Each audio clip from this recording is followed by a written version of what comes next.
What is going on, guys? It is your boy TKD123 back in a video, and today we're gonna do a little bit something different here on PlayStation Source. Okay, so usually if you guys have seen my reviews on some new games that came out, I did one for God of War, of course, Detroit Become Human. Those are definitely more of a formulaic type of style of review where I have sections and everything, and it's very thought out, scripted, all that good stuff. But I figure for games that, you know, I'm kind of catching up on, games that I didn't get to in the past, or games that I'm replaying as well, I figured I'd just give my thoughts and impressions in this more, you know, laid back, relaxed format where I'm just talking to you guys, just going over some of the things that I thought were worthy enough to bring up as reasons why this game was great or reasons why I didn't enjoy this game overall. And I'm just gonna take off my glasses. I know, you know, I usually wear them around here when I'm editing and working, but you know, the glare, I'm gonna just take off my glasses. It's fine, guys. I can still see. Está bien. Anyway, the first game that we're going to do this for is going to be Ratchet and Clank. Of course, 2016 it came out. It was a very you know, well received game. A lot of people enjoyed it. IGN gave it a 9 out of 10, and overall its Metacritic was 85. So of course it was, you know, just definitely generally well received overall across the board.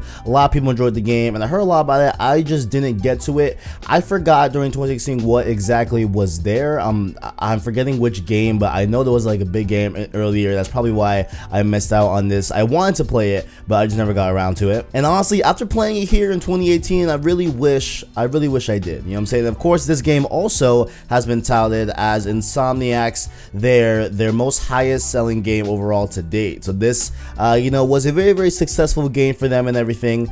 And I have a poll up here on the screen as well, so that's why I keep looking, you know, over here to the right. But it also launched. What was interesting too about this game is that it also launched at $40, which of course a lot of people were saying, okay, that's a weird price point if you're gonna have a game that's gonna be out, you know, on retail, which is, this game did hit retail and everything. You know, having it $40, that tends to steer a lot of people away from it. Tends to, you know, just make people have these assumptions that the game isn't, you know, with a quality of a $60 game, and that it's more of a quality of a $40 game. It's gonna be a little bit less quality overall, as opposed to you buying a brand new game like, you know, God of War or Horizon Zero Dawn that's gonna be $60, you know, from the get-go, and it be that $60 console quality.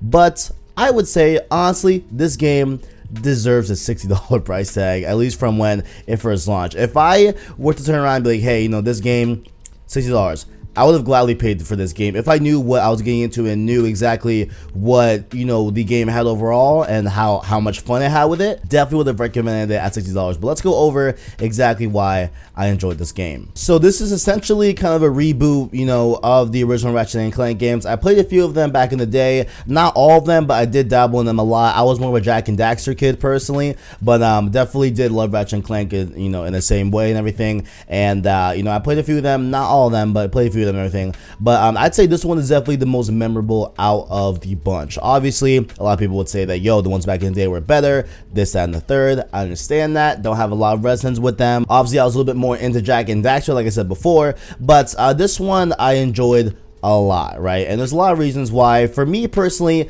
it was just fun, right? I came off of playing The Last of Us right before this game, so of course it has a lot to do with it, and I will of course be making a video of the same style with The Last of Us as well, a little bit more of a different video in that standpoint. But you know, I played it right after The Last of Us, and I was looking for something that was gonna be a little more lighthearted, a little bit more laid back, a little bit more just, you know, fun combat, just, you know, colorful games. I mean, that was a little bit more laid back because of the just depressionness of The Last of Us and how serious and tense and depth it was and everything and all that good stuff. I was just looking for something a little bit more lighthearted to kind of do it inverse and then go back into the DLC of Last of Us after I completed this game. But I dabbled into BioShock and everything. But you know, going into back to Ratchet and Clank, this game was just fun.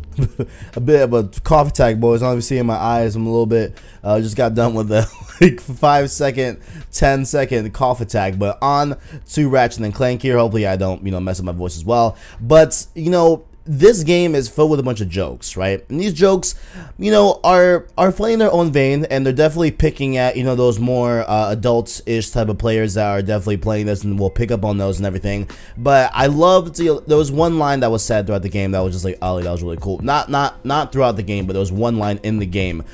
Someone said like, oh, I'll see you in the next reboot. You know what I'm saying? Like, it's just this game was very aware of itself, very aware. It didn't really take itself too serious as like some sort of like oh, we're gonna bring it into the next gen and we're gonna, you know, just make sure this is a very grounded, realistic, you know what I'm saying? This is Ratchet and Clank, you know what I'm saying? So I definitely did enjoy how they didn't really take it themselves too serious on this reboot, and they just had fun with it and made a fun game. And this game, very, very fun, right? So from the weapons to the way combat works and everything, and how, you know, obviously this game is made by Insomniac, you know what I'm saying? So you would assume they're very good at traversal and very good at having you in combat while being, you know, in a traversal environment, right? So for example, with games that they've made like Sunset Overdrive on the Xbox, right? You know, that was very, you know, dependent on you doing certain maneuvers and moving and everything and being agile while staying in combat. And this Ratchet and Clank, I would say,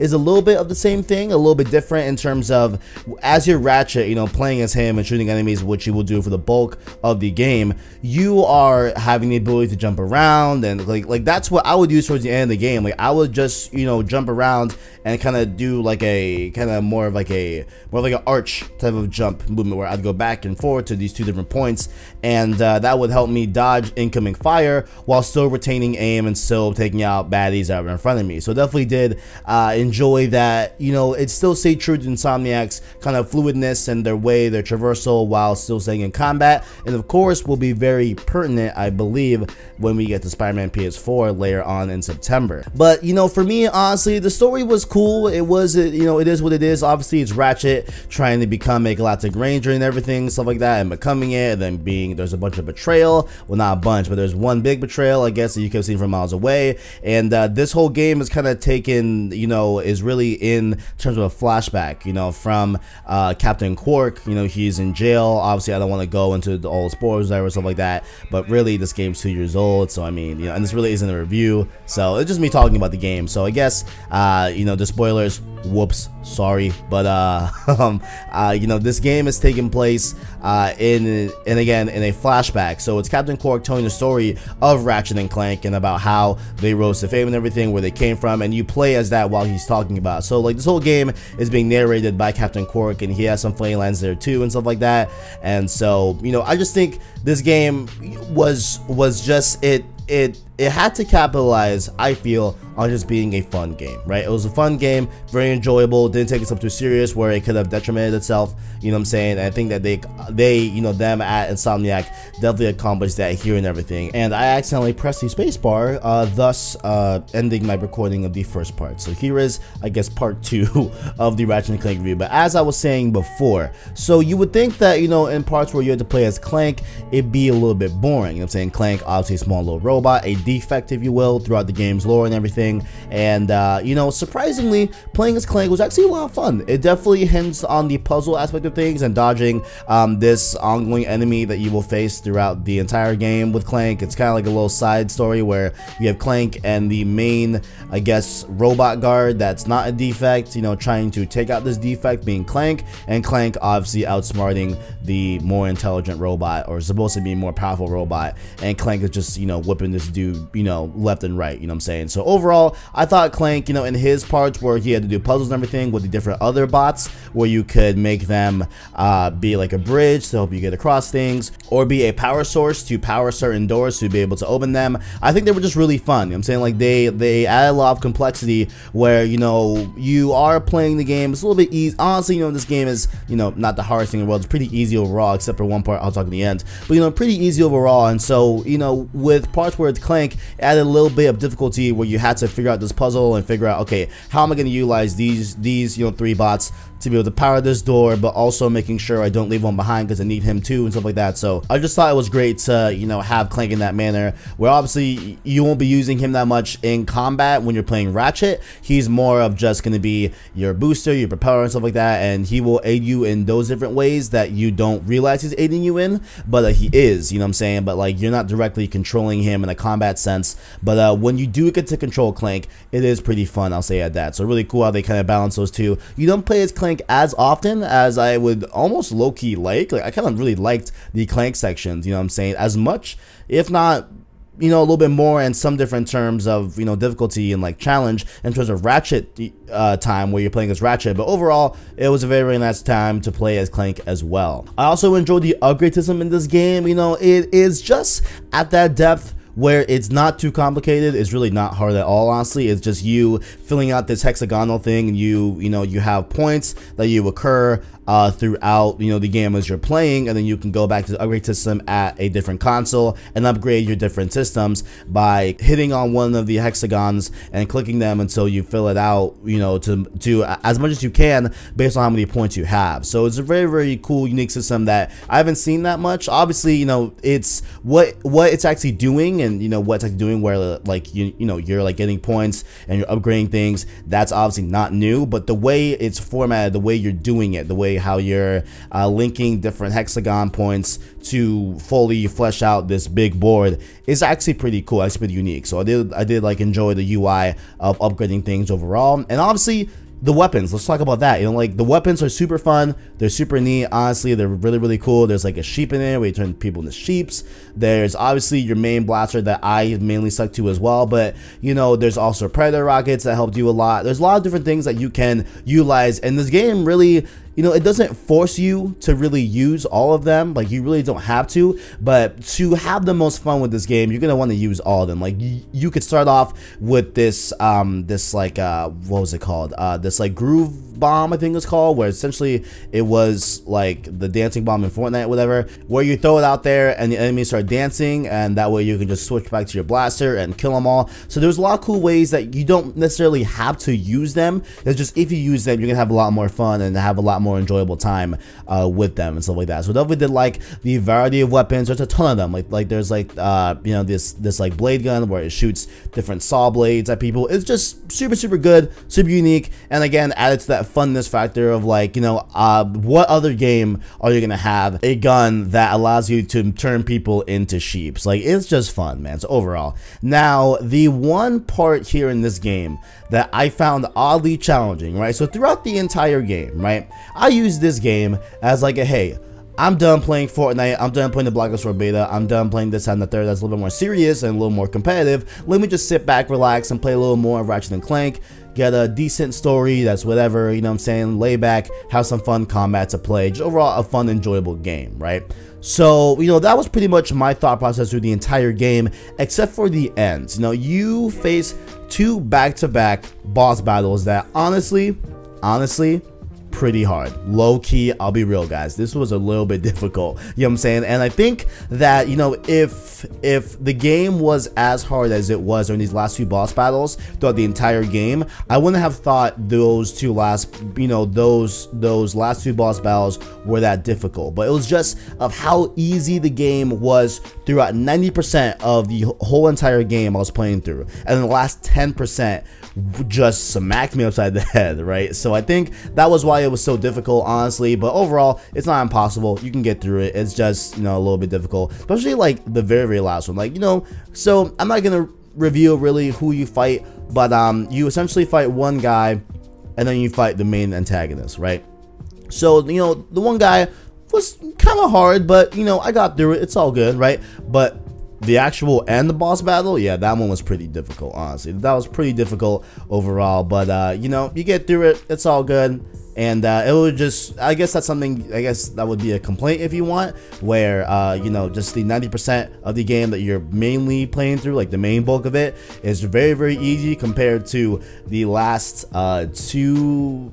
the last 10% where you're facing off the main boss battles. Those are pretty difficult, but overall, you can get through it. It's all good. So overall, do I recommend Ratchet and Clank? Absolutely, guys. It was free on PS Plus, I think last month or the month before, or something like that. It was semi-recently where this was free, and that's how I got this game, actually. So make sure, if you redeemed it on PS Plus, to go get this game. I consider picking up. It's not even the longest game in the world. Like, I think I clocked out at maybe 8 to 10 hours, maybe a little bit less than that overall with my playthrough. So it's a pretty, you know, it's a pretty easy game to get through in a few days, or just one long play session if you want. Honestly, you know, really quick playthrough. So I think it's worth it overall. You know, quick, it's fun, It's a nice, you know, relaxing game to just kind of just chill out with. Very, very fun combat, nice weapons that add a nice variety and uniqueness to it. The difficulty levels, you know, with Clank that are really cool. Those different puzzles are really cool, as well as the last 10%, where those will beat you upside the head, but you should get through it. It's all good. And there's also another thing that I didn't get into, which was like the cars that you collect throughout the